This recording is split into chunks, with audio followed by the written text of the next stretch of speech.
نحمده و نصلی علی رسوله الکریم اما بعد فاعوذ باللہ من الشیطان الرجیم بسم اللہ الرحمن الرحیم ان ربکم اللہ الذی خلق السماوات والارض فی ستۃ ایام ثم استوى علی العرش۔ 8ویں پارے کا آخری پاؤ اللہ رب العزت نے اس رکوع کے شروع کے اندر اپنے دلائل قدرت بیان فرمائے ہیں کہ ان ربکم اللہ الذی خلق السماوات والارض، تمہارے پروردگار وہ ہیں جنہوں نے زمین و آسمان کو پیدا کیا، اور آسمانوں کو بغیر ستون کے اللہ نے پیدا فرمایا۔ پھر ایک آسمان نہیں، 7 آسمان اللہ تعالیٰ نے تہ بر تہ پیدا فرمائے ہیں۔ اللہ نے پھر عرش بنایا ہے، اور عرش کی وسعت کا اندازہ کوئی بھی نہیں کر سکتا۔ اور پھر اللہ رب العزت نے دنیا کے نظام کو چلایا، بادلوں کے نظام کو چلایا۔ یہ دلائل قدرت اللہ نے دیے ہیں۔ اللہ تبارک و تعالیٰ فرماتے ہی ہیں کہ دیکھو اللہ کے علاوہ کوئی اور کر سکتا ہے یہ کام؟ جب ساری کائنات کو پیدا کرنے والی ذات ایک اللہ کی ہے تو عبادت کی مستحق ذات بھی پھر اللہ کی ہے۔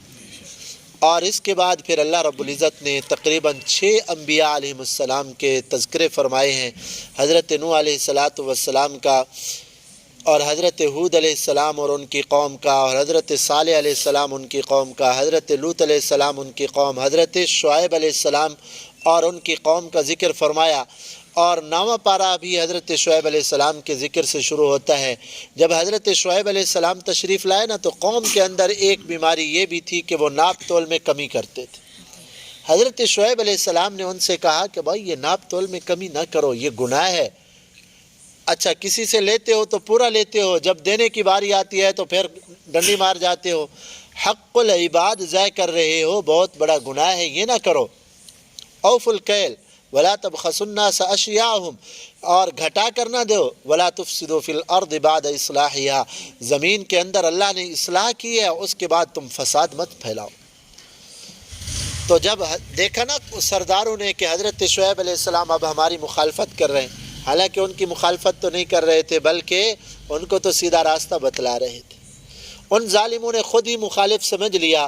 قال الملأ الذین استکبروا من قومہ لنخرجنک یا شعیب، انہوں نے کہا کہ شعیب علیہ السلام ہم تمہیں اپنی بستی سے نکال دیں گے، چپ کر کے رہو، اگر رہنا ہے تو یہاں چپ کر کے رہو، ہم جیسا کریں اپنی مرضی۔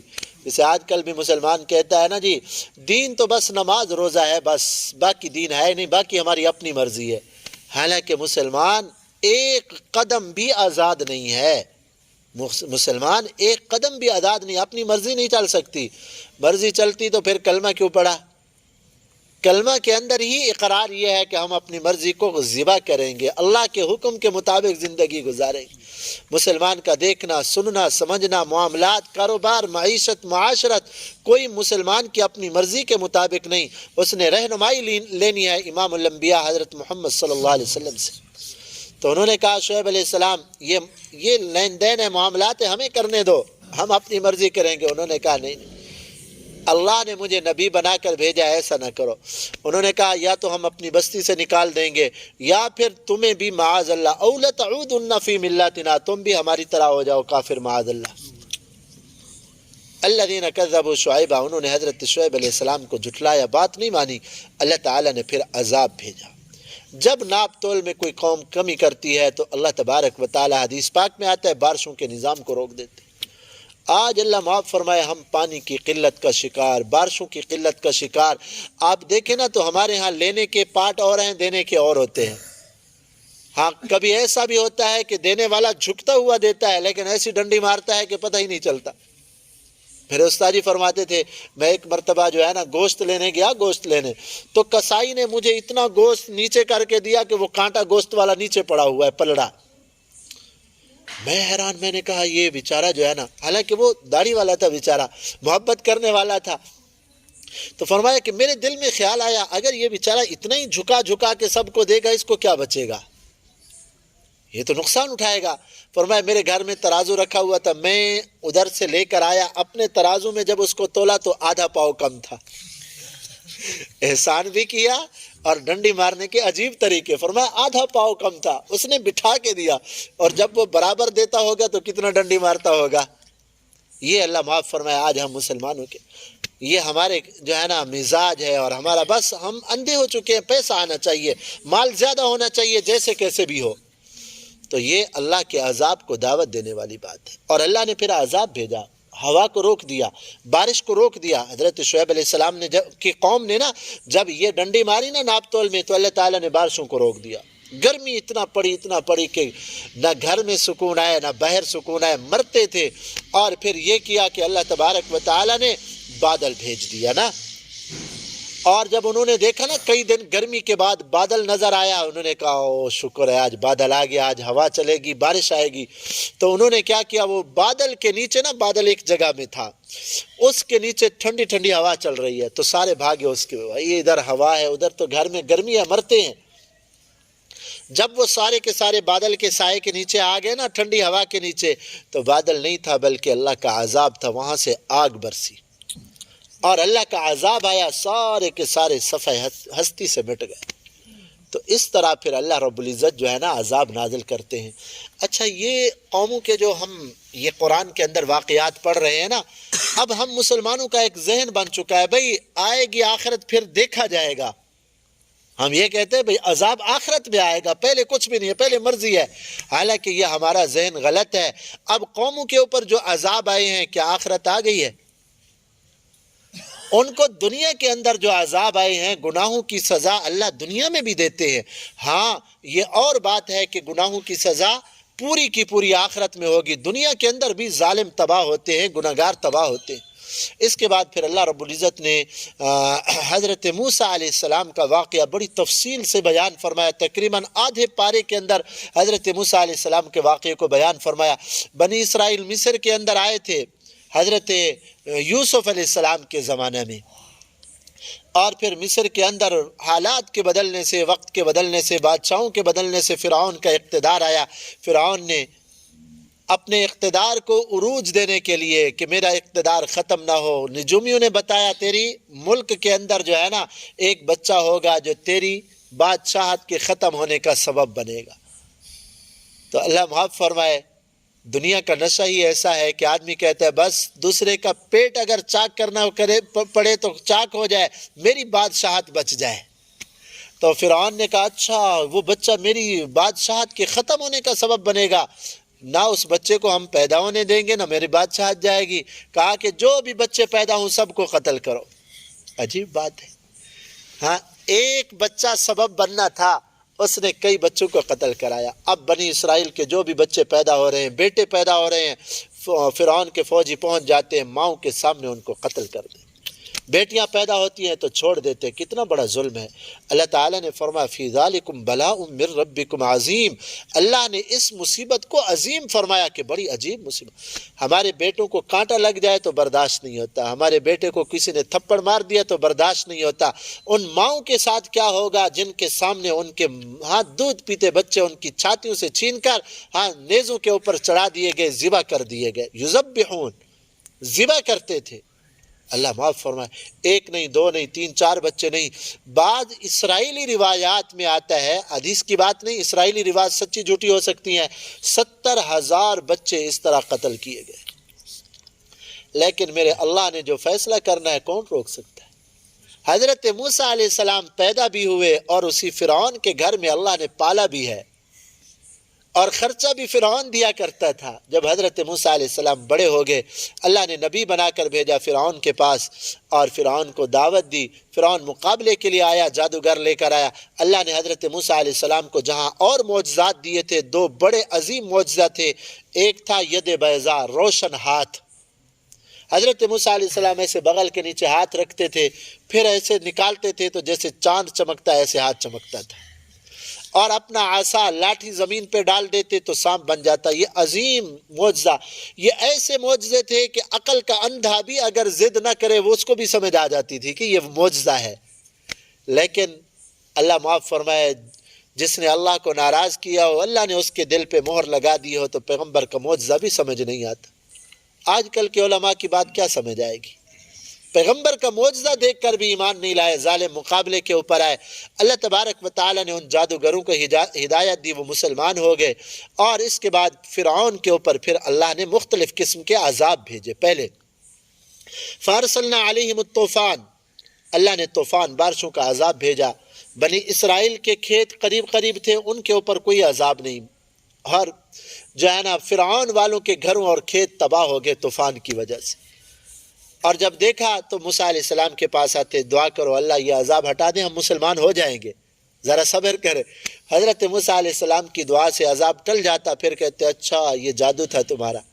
پھر کچھ عرصے کے بعد اللہ نے پھر اور عذاب بھیجا، مکڑی کا عذاب آیا، اور کھیت پکے ہوئے تھے، انہوں نے درختوں کے پتے اور کھیت جو بڑے اس کی فرعون کی قوم کے تھے نا سارے تباہ کر دیے۔ حضرت موسیٰ علیہ السلام کی قوم اور ان کو ماننے والوں کے کھیت بالکل صحیح سالم رہے۔ والقمل، اور جوئیں پڑ گئیں، پھر عذاب اور آیا، کھانوں کے اندر، پانی کے اندر، ہر چیز کے اندر، کپڑوں کے اندر، بستروں کے اندر جوئیں، اتنا جوئیں کہ کھانا پکا کے رکھیں، ڈھکن کھولیں تو جوؤں سے بھری ہوئی ہانڈی، یہ عذاب۔ اور پانی کے اندر جوئیں، گلاس صاف ستھرا پانی بھرے اور پھر منہ کے قریب کرنے لگے جوئیں۔ والضفادع، پھر اور عذاب آیا، مینڈکوں کا عذاب، مینڈک، کھانوں کے اندر مینڈک، کھانا پکا کے رکھ کے آئیں، کھانے کے لیے جائیں تو مینڈک، لقمہ اٹھائیں تو ہاتھ پہ مینڈک بیٹھا ہے۔ اور جو ہے نا اللہ معاف فرمائے، جہاں بیٹھے فرعون والے مینڈک اتنا جمع ہو جائیں تو ان کے اوپر چڑھ جائیں۔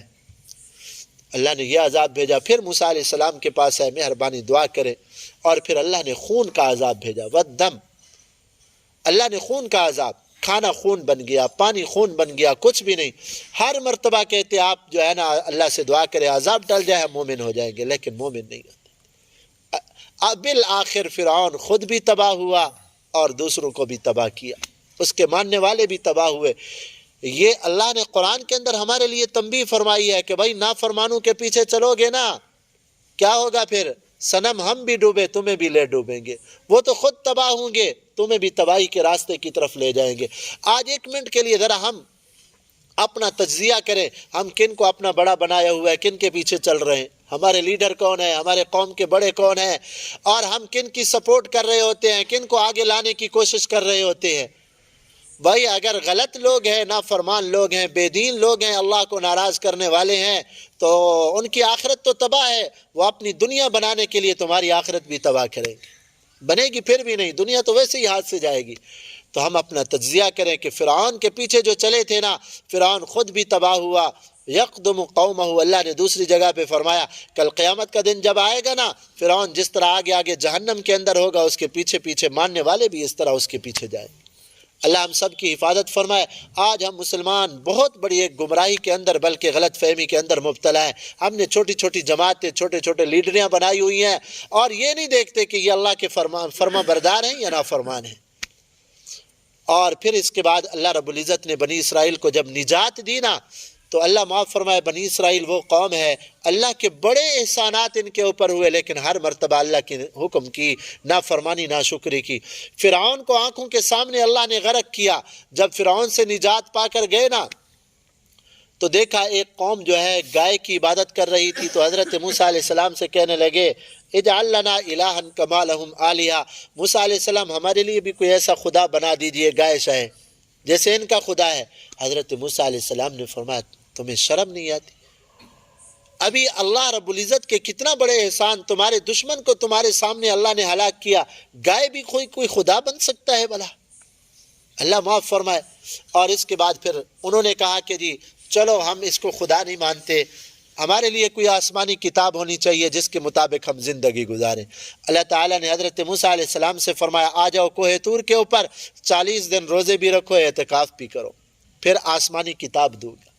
تو حضرت موسیٰ علیہ السلام 40 دن جاتے ہیں، اعتکاف بھی کرتے ہیں، روزے بھی رکھتے ہیں، اللہ نے تورات آسمانی کتاب نازل فرمائی۔ روزے اور اعتکاف کی کتنی برکات ہیں کہ اللہ کی طرف سے کتنا انعامات ملتے ہیں، روحانی اعتبار سے بندہ کتنا ترقی کرتا ہے۔ تو حضرت موسیٰ علیہ السلام وہ تورات لے کر جب اللہ سے گفتگو ہوئی نا ادھر کوہ طور کے اوپر، شوق پیدا ہوا کہ اللہ یہ تو تیرے کلام میں اتنا لذت ہے، تیرے دیدار میں کتنا لذت ہوگی۔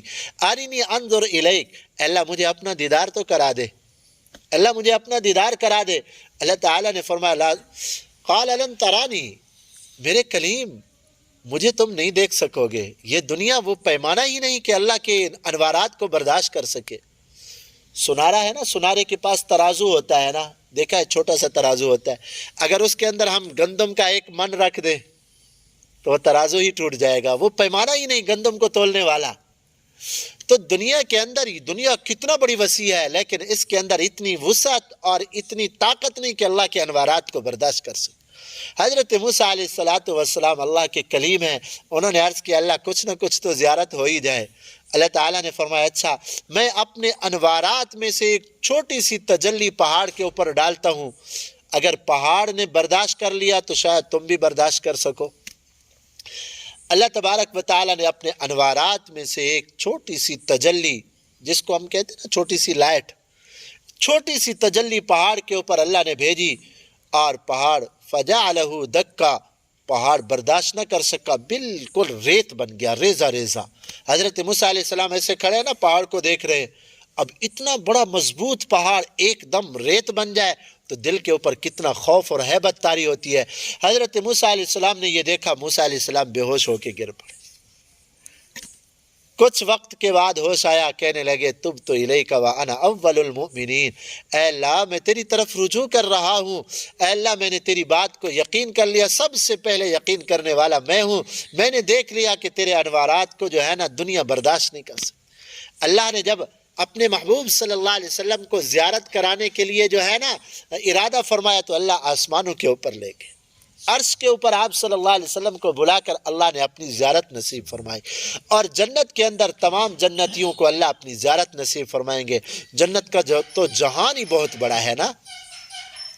اور اس کے بعد پھر اللہ رب العزت نے وَإِذْ أَخَذَ رَبُّكَ مِن بَنِي آدَمَ مِن ظُهُورِهِمْ ذُرِّيَّتَهُمْ وَأَشْهَدَهُمْ، اللہ تعالیٰ نے عالم ارواح کے اندر جو لوگوں سے وعدہ لیا تھا نا اپنے رب ہونے کا، جب روحیں اللہ نے پیدا کی نا تو اللہ تبارک و تعالیٰ نے روحوں کو سوچ اور فہم، عقل، سمجھ عطا فرمائی۔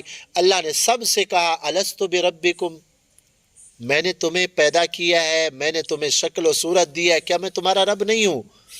تو سارے کے سارے انسانوں کی روح، اس میں مسلمان بھی تھے کافر بھی تھے، ساری کی ساری روحیں نے کہا بلا اے اللہ آپ ہی ہمارے رب ہیں۔ اللہ نے اقرار کیا، پھر اللہ اقرار کروایا بندوں سے، پھر اللہ تعالیٰ نے فرمایا اچھا اب میں تمہیں دنیا کے اندر بھیجوں گا، اور میں نے اپنے رب ہونے کا اقرار لے لیا ہے تم سے، کل قیامت کے دن یہ نہیں کہنا اللہ ہم تو جاہل تھے، ہمیں تو پتہ ہی نہیں تھا، ان تقولوا انما اشرک آباؤنا، ہمارے باپ دادا نے شرک کیا تھا، اے اللہ ہمیں تو پتہ ہی نہیں تھا، کل قیامت کو یہ نہ کہنا۔ اسی لیے آپ دیکھیں دنیا کے اندر جتنے بھی انسان ہیں، ہر انسان کے اندر فطری طور پر رب کا تصور موجود ہے، رب کا تصور موجود ہے۔ ہندو بھی مانتے ہیں کہ پیدا کرنے والا کوئی ہے، بڑا ہے، دیوتا ہے، اور عیسائی بھی مانتے ہیں، یہودی بھی مانتے ہیں، سارے مذاہب، صرف چند لوگ ایسے ہیں جو کمیونسٹ ہیں، بے دین، جو اللہ کے وجود کے ہی منکر ہیں، ورنہ ساری دنیا کے اندر کوئی خدا کس کو مان رہا ہے؟ آگ کو، خدا کا تصور تو ہے نا، کوئی سورج کو خدا بنا رہا ہے، کوئی چاند کو خدا بنا رہا ہے، اور کوئی بتوں کو خدا بنائے ہوئے، خدا کا تصور ہے۔ یہ اور بات ہے کہ صحیح تصور اسلام نے پیش کیا ہے، اللہ کا صحیح تعارف اسلام پیش کرتا ہے، باقی لوگ اللہ کے پہچاننے میں غلطی کھا گئے، خدا کے ماننے میں غلطی کھا گئے۔ اور اس کے بعد پھر اللہ رب العزت نے بنی اسرائیل کے ایک نیک آدمی کا، نیک تو پہلے تھا لیکن بعد میں بدبختی آئی اس کا ذکر کیا، بلعام بن باعورہ کا ذکر کیا۔ بنی اسرائیل کے اندر ایسا آدمی تھا یہ ظالم کہ مستجاب الدعوات تھا، اس کی دعائیں اللہ قبول کرتے تھے، اللہ نے اس کو اسم اعظم دیا تھا، اس کو علم اور حکمت عطا فرمائی تھی۔ حضرت موسیٰ علیہ السلام کافر قوم کے خلاف جو ہے جہاد کرنے کے لیے مسلمانوں کو لے کے جا رہے ہیں، تو کافروں نے کہا کہ اب تو ہماری خیر نہیں ہے، موسیٰ علیہ السلام آ رہے ہیں جہاد کے لیے، تو ایسا کریں ہم مقابلہ تو کر نہیں سکتے، لہذا ان کے خلاف کسی کو بد دعا کے لیے کہیں۔ تو یہ بلعام بن باعورہ کے پاس آئے، کہا کہ تو بڑا اچھا آدمی ہے، ہم تمہیں پیسے دیتے ہیں، یہ کرتے ہیں، فلاں کرتے ہیں، آپ موسیٰ علیہ السلام کے لیے بد دعا کرو۔ کہ وہ نہ آ سکے۔ اس نے کہا ظالموں، پیغمبر کے خلاف بد دعا کرانا چاہتے ہو؟ میں نہیں کرتا۔ بہرحال انہوں نے پیسے کا لالچ دیا، بہت زیادہ پیسہ جب دے دیا نا اس کو، اب اللہ معاف فرمائے وہ ظالم جو ہے نا اس کے بدلے آمادہ ہو گیا، دنیا لے کر اپنی آخرت تباہ کر بیٹھا۔ اس نے پھر جو ہے نا حضرت موسیٰ علیہ السلام کے خلاف بد دعا کرنے لگا، اے اللہ موسیٰ علیہ السلام کی قوم کو اور ان کو تباہ کر۔ یہ کہنا چاہتا تھا، زبان سے نکلا کہ اللہ ان لوگوں نے جنہوں نے مجھے پیسے دیے ان کو تباہ برباد کر، اے اللہ وہ ہلاک ہو جائے۔ موسیٰ علیہ السلام کہنا یہ چاہتا تھا، لیکن یہ کہا کہ اللہ یہ ہلاک ہو جائیں۔ انہوں نے کہا ظالموں، پیسے بھی لیے ہے، بد دعا بھی ہمارے خلاف کر رہا ہے۔ اس نے کہا یہ زبان اب میرے اختیار میں نہیں رہی، میں بولنا یہ چاہتا ہوں کہ موسیٰ علیہ السلام کے خلاف بد دعا کروں، لیکن تمہارے لیے نکل رہی ہے، یہ زبان میرے اختیار میں نہیں۔ یہ اعضاء آج تو ہمارے اختیار میں ہے، کبھی ایسا وقت بھی آتا ہے اللہ تعالیٰ اختیار چھین لیتے ہیں۔ آج ہم کلمہ پڑھنا چاہیں تو پڑھ سکتے ہیں، ایک وقت وہ بھی آتا ہے زبان حرکت کرنے سے رک جاتی ہے، زبان حرکت نہیں کر سکتی۔ اس وقت کے آنے سے پہلے غنیمت سمجھیں۔ اور اللہ تعالیٰ نے اس کو یہ سزا دی، اس کی زبان جو ہے نا، یہ زبان یہ باہر نکل کر یہ ناف تک آ گئی، باہر نکل آئی، جیسے کتے کی زبان باہر نکلی ہوئی ہوتی ہے نا، تو یہ نکل کر اتنا بڑی زبان نکل آئی۔ اور ہر وقت ان تحملہ یلہث او تترکہ یلہث فمثلہ کمثل الکلب، اللہ تعالیٰ نے فرمایا اس کی مثال کتے جیسی ہے۔ جس طرح کتا جو ہے نا، دیکھو باقی جانوروں کے اوپر بوجھ لاتے ہیں نا تو تب وہ جو ہے نا سانس لیتے ہیں زبان نکال کر، ورنہ عام طور پہ وہ زبان نکال کر سانس نہیں لیتے، آسانی سے لیتے ہیں۔ لیکن کتا ایسا جانور ہے، چاہے اس کے اوپر بوجھ لا دے یا نہ لا دے، چلتے چلتے زبان نکال کے وہ سانس لیتا ہے۔ تو اس ظالم کی بھی یہی حالت ہو گئی، اللہ تبارک و تعالی نے اس کو تباہ و برباد کیا۔ ہمارے لیے بڑی نمونہ عبرت ہے کہ بندہ یہ دیکھے بھئی دنیا آ رہی ہے، کہیں دین تو ہاتھ سے نہیں جا رہا۔ اگر دنیا آ رہی ہو اور دین جا رہا ہو تو یہ دنیا آخرت کی بڑی تباہی ہے۔ یہ نہ دیکھے کہ بھئی میرے لیے جو ہے نا اقتدار مل گیا، عزت مل گئی، پیسہ آ گیا، ٹھیک ہے نماز بعد میں دیکھیں گے، روزہ بعد میں دیکھیں گے، یہ بڑی تباہی ہے مسلمان کے لیے۔ ہاں، دین کے بدلے اگر دنیا لے لی ہے تو بہت بڑا گھاٹے کا سودا ہے۔ اس ظالم نے بھی تو ایسا کیا تھا نا کہ دین کے بدلے اس نے دنیا لی، اللہ نے دنیا بھی تباہ کر دی، آخرت بھی تباہ کر دی۔ اس کے بعد پھر قرآن کے آداب، یہ سورت جو ہے نا مائدہ ختم ہو رہی ہے، وَإِذَا قُرِئَ الْقُرْآنُ فَاسْتَمِعُوا لَهُ، اس سورت کے شروع میں بھی قرآن کے آداب، آخر میں بھی قرآن جب پڑھا جائے تو توجہ سے سنا کرو، کان لگا کر سنا کرو۔ ہاں، وَأَنصِتُوا، قرآن کو توجہ سے سنو گے تو اللہ تبارک و تعالیٰ تمہارے اوپر رحم فرمائیں گے۔ اور اس کے بعد سورہ انفال شروع ہوتی ہے 9ویں پارے کے آخر کے اندر۔ اس سورت کے اندر اللہ رب العزت نے غزوہ بدر کو بڑی تفصیل سے بیان فرمایا۔ کافروں نے میرے مدنی کریم صلی اللہ علیہ وسلم کو 13 سال تک بڑی تکلیفیں پہنچائی مکہ مکرمہ کے اندر، اور صحابہ اکرام کو بڑی تکلیفیں پہنچائیں، حتیٰ کہ یہاں تک تکلیفیں پہنچائیں حضرت سمیہ رضی اللہ تعالی عنہ کو 2 اونٹوں کے ساتھ ان ظالموں نے باندھا، ایک ٹانگ اس اونٹ کے ساتھ، ایک اس کے ساتھ، ایک کا منہ مشرق کی طرف، ایک کا مغرب کی طرف اونٹوں کو چلایا، تو اس طرح 2 ٹکڑے ہو گئے۔ حضرت سمیہ کے 2 ٹکڑے، حضرت زنیرہ کی آنکھیں نکال دی گئیں۔ اس طرح صحابہ اکرام کو بڑی تکلیفیں، آپ صلی اللہ علیہ وسلم نماز پڑھ رہے ہیں تو نماز نہیں پڑھنے دیتے۔ بالآخر اللہ نے ہجرت کا حکم دیا کہ میرے مدنی کریم اب ہجرت کر کے جائیں مدینہ طیبہ۔ آقا ہجرت فرما کر گئے۔ اب اللہ تعالیٰ نے فرمایا جن لوگوں نے آپ کو ظلم و ستم کا نشانہ بنایا، اب اللہ بھی اجازت دیتے ہیں اب ان کو سبق سکھاؤ۔ اب آقا مدینہ طیبہ میں گئے نا، پھر بھی کافروں نے جو ہے نا چھوڑا نہیں، پھر بھی سازشیں اور لوگوں کو ان کے خلاف بھڑکانا شروع کیا۔ پھر آپ صلی اللہ علیہ وسلم نے بھی جہاد شروع فرمایا، چھوٹے چھوٹے لشکر ترتیب دیے کہ کافروں کا جو تجارتی قافلہ ہوتا تھا بھئی اس کے اوپر حملہ کریں۔ ایک مرتبہ ابو سفیان ابھی تک مسلمان نہیں ہوئے تھے، 200 آدمیوں کا قافلہ لے کر، اس میں بہت بڑا سامان تھا، ملک شام تجارت کے لیے جا رہے تھے۔ آپ صلی اللہ علیہ وسلم کو پتہ چلا، صحابہ اکرام کی جماعت کو تیار فرمایا، تو اتفاق کی بات ہے وہ جاتے ہوئے ہاتھ سے نکل گیا، ہاتھ نہیں آیا۔ اب جب واپس تجارتی قافلہ آ رہا ہے نا، بہت بڑا سامان لے کر آ رہے ہیں، آپ صلی اللہ علیہ وسلم کو پتہ چلا، تو آپ صلی اللہ علیہ وسلم نے صحابہ اکرام سے فرمایا جلدی تیاری کرو، ابو سفیان کے قافلے پہ حملہ کرنا ہے۔ کیوں؟ جب تک کافروں کی معیشت تباہ نہیں ہوتی اس وقت تک ان کو عقل ٹھکانے نہیں آتی۔ تو ابو سفیان بھی تو کوئی پاگل آدمی نہیں تھا، دنیا کے حساب سے جو ہے نا بڑا ہوشیار تھا۔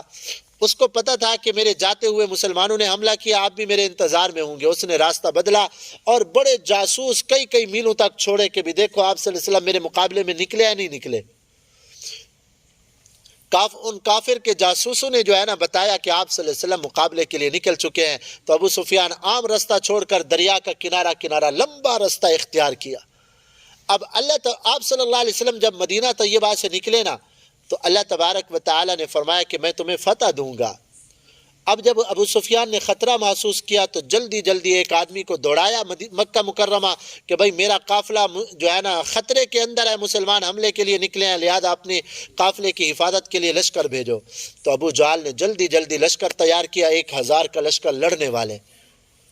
اب کافروں کی 2 جماعتیں ہو گئی نا، ایک ابو سفیان کا قافلہ ابھی تک مکہ میں نہیں پہنچا، ابھی راستے میں ہے، اور ادھر سے ابو جہل لشکر لے کر آ رہا ہے مسلمانوں کے مقابلے میں۔ اللہ تعالیٰ نے فرمایا مسلمانوں کو یہ کافروں کی 2 جماعتیں، ان میں سے ایک کے اوپر تمہیں فتح دوں گا۔ لیکن دونوں جماعتوں کا جو ہے نا بڑا فرق تھا۔ ابو سفیان کے قافلے کے اندر لڑنے والے لوگ نہیں تھے، وہاں تو سارا مال ہی مال تھا، تجارتی قافلہ تھا۔ اور ابو جہل کا جو لشکر تھا نا وہ سارے کے سارے جنگ کرنے والے اور بڑے بہادر لوگ تھے، اور وہ جنگ کی نیت سے آ رہے تھے۔ اب مسلمان یہ چاہتے تھے کہ ہمیں لڑائی کا سامنا نہ کرنا پڑے، ہمیں ابو سفیان کے قافلے کے اوپر اللہ تعالیٰ فتح عطا فرمائے۔ مسلمان یہ چاہتے تھے۔ اللہ تبارک و تعالیٰ کا منشا یہ تھا کہ آج میں کفر کی کمر توڑوں گا۔ تو بہرحال ابو سفیان تو اپنا قافلہ بچا کر نکل گیا مکہ مکرمہ، اور ابو جہل کو پتہ چلا کہ ابو سفیان تو بچا کے نکل گیا۔ ابو جہل تو غرور کے اندر تھا نا، اس نے کہا ہم جائیں گے بدر کے مقام تک، وہاں جشن منائیں گے، وہاں جو ہے نا گانے بجانے والی عورتیں ہوں گی، وہاں دعوت کریں گے، ہم ہلا گلا کریں گے، بعد میں ہم آئیں گے، پتہ چلے گا کہ بہادروں سے کیسا مقابلہ ہوتا ہے۔ اتفاق کی بات ہے اب اس وقت یہ جدید دور تو نہیں تھا کہ پتہ چلے کون سا قافلہ کدھر ہے کون سا کدھر ہے۔ آپ صلی اللہ علیہ وسلم بھی قافلے کو چلا رہے ہیں، ابو جہل بھی قافلے کو چلا رہا ہے۔ اتفاق کی بات ہے کہ دونوں قافلے قریب آ گئے، درمیان میں پہاڑ کا فاصلہ ہے، بس اب پھر بچنے کی کوئی صورت نہیں۔ اب آپ صلی اللہ علیہ وسلم نے لشکر کو ترتیب دیا، ابو سفیان بھی ابو جہل بھی قافلہ لے کر آ گیا، لشکر لے کر۔ آپ صلی اللہ علیہ وسلم کے پاس صرف 313 تھے، اور جنگ کے نیت سے تو نکلے ہی نہیں تھے آپ صلی اللہ علیہ وسلم۔ آپ صلی اللہ علیہ وسلم تو صرف چھوٹے سے ابو سفیان کے قافلے کے مقابلے کے لیے نکلے تھے۔ تو بہرحال بعض صحابہ ایسے تھے کہ ان کے ہاتھوں کے اندر تلواریں ہی نہیں تھیں، پاؤں میں جوتے ہی نہیں تھے۔ جب رات ہوئی نا تو ادھر مقابلہ تو ہو گیا نا، اب تو پیچھے تو ہٹنا نہیں۔ آپ صلی اللہ علیہ وسلم ساری رات روتے ہوئے اللہ کے سامنے گزاری، اور حدیث پاک میں آتا ہے اتنا روئے کہ جو زمین تھی نا وہ آنسوں سے تر ہو گئی، اور اللہ سے دعا کی کہ اللہ میں یہ تھوڑے سے 313 لے کر آیا ہوں، یہ میری زندگی بھر کی پونجی ہے، محنت ہے، اگر یہ ہلاک ہو گئے پھر زندگی بھر تیرا نام لینے والا کوئی نہیں ہوگا۔ اللہ ان کو فتح عطا فرما۔ اللہ تعالیٰ نے تسلی کے لیے فرشتوں کو نازل فرمایا، تسلی دی کہ گھبراؤ نہیں، اللہ آسمان سے فرشتے بھیجیں گے۔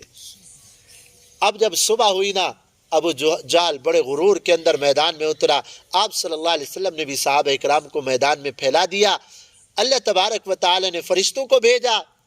اب یہ ہوا کہ کافر جو بھی آتا ہے مقابلے میں قتل ہو جاتا ہے۔ اتنے میں 70 کافروں کے بڑے بڑے سردار، ابھی جنگ شروع ہی نہیں ہوئی، ابو جہل کے اوپر 2 معصوم بچوں نے، ایک کی عمر 13 سال دوسرے کی 14 سال تھی۔ ابو جہل کا آپ اندازہ ایسا کریں جیسے آج کے امریکہ کا صدر، اس کو مارنا آسان ہے، تو اس وقت بھی ابو جہل کو مارنا بڑا مشکل تھا۔ تو 2 معصوم بچے معاذ اور معوذ نے بھاگتے ہوئے حملہ کیا، اور جا کے ایک نے، ابو جہل گھوڑے کے اوپر تھا، ایک نے گھوڑے کی ٹانگوں کو کاٹا، ابو جہل نیچے گرا، دوسرے نے گردن کے اوپر حملہ کیا اور زخمی کر کے جو ہے نا واپس مڑنے لگے۔ ابو جہل کا بیٹا حضرت اکرمہ ابھی تک مسلمان نہیں ہوئے تھے، اس نے دیکھا میرے باپ کو قتل کر کے جا رہے ہیں، ایک بچے کے اوپر تلوار چلائی، اس کا بازو کاٹ دیا۔ تو اس طرح 70 کافر مردار ہوئے، مارے گئے، ابو جہل قتل ہو گیا، اور عتبہ شیبہ قتل ہو گئے، امیہ بن خلف قتل ہو گیا۔ اس طرح 70 بڑے بڑے کافروں کے سردار گرفتار ہوئے۔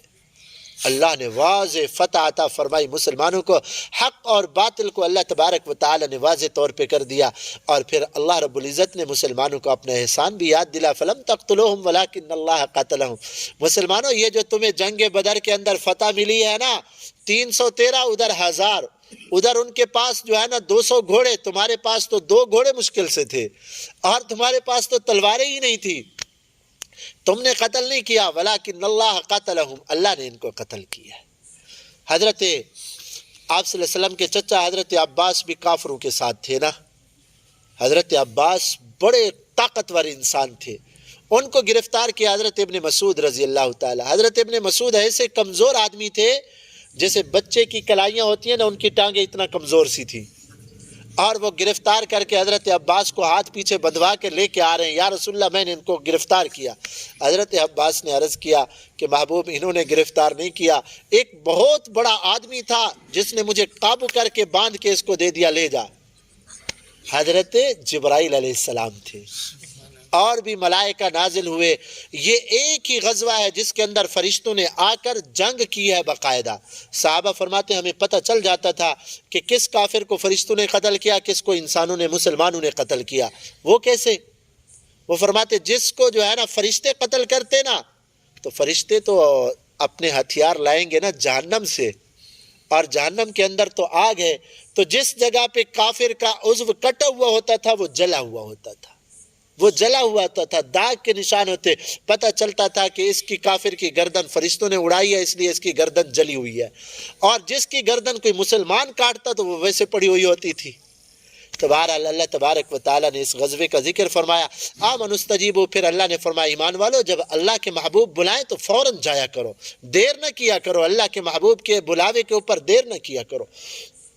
اور پھر اللہ رب العزت نے فرمایا یا ایھا الذین آمنوا ان تتقوا اللہ یجعل لکم فرقانا، ایمان والو اللہ سے ڈرتے رہو گے نا تو اللہ ہر میدان کے اندر تمہاری نصرت اور مدد فرماتے رہیں گے، اللہ تمہارے گناہوں کو معاف کرتے رہیں گے۔ کافروں کا ذکر فرمایا، جب نماز کا وقت آتا تھا تو وہ بدبخت سیٹیاں بجاتے تھے، شور کرتے تھے، ہاں اللہ کے دین سے روکنے کی بڑی کوشش کرتے تھے۔ اللہ تبارک و تعالیٰ نے اس 9ویں پارے کے آخر میں فرمایا اللہ تبارک و تعالیٰ دنیا کے نظام کو چلاتے، لیکن ایسا بھی ہوتا ہے اللہ تبارک و تعالیٰ جو ہے نا خبیث کو پاک لوگوں سے الگ کر دیتے ہیں، اللہ مشکلات کو بھیجتے ہیں تاکہ جو ہے نا خبیث لوگ اور جو جھوٹا دعویٰ کرنے والے ہیں وہ الگ ہو جائیں، سچے ایمان والے الگ ہو جائیں۔ اور پھر آخر میں اللہ تبارک و تعالیٰ نے فرمایا اللہ کے راستے میں ہمت کے ساتھ قتال کیا کرو اور خالصتاً اللہ کے لیے جہاد کرو، اللہ تمہاری مدد کرنے والے ہیں۔ یہ 9 پارے ختم ہوتے ہیں، ان ہدایات پہ اللہ ہمیں بھی عمل کرنے کی توفیق عطا فرمائے۔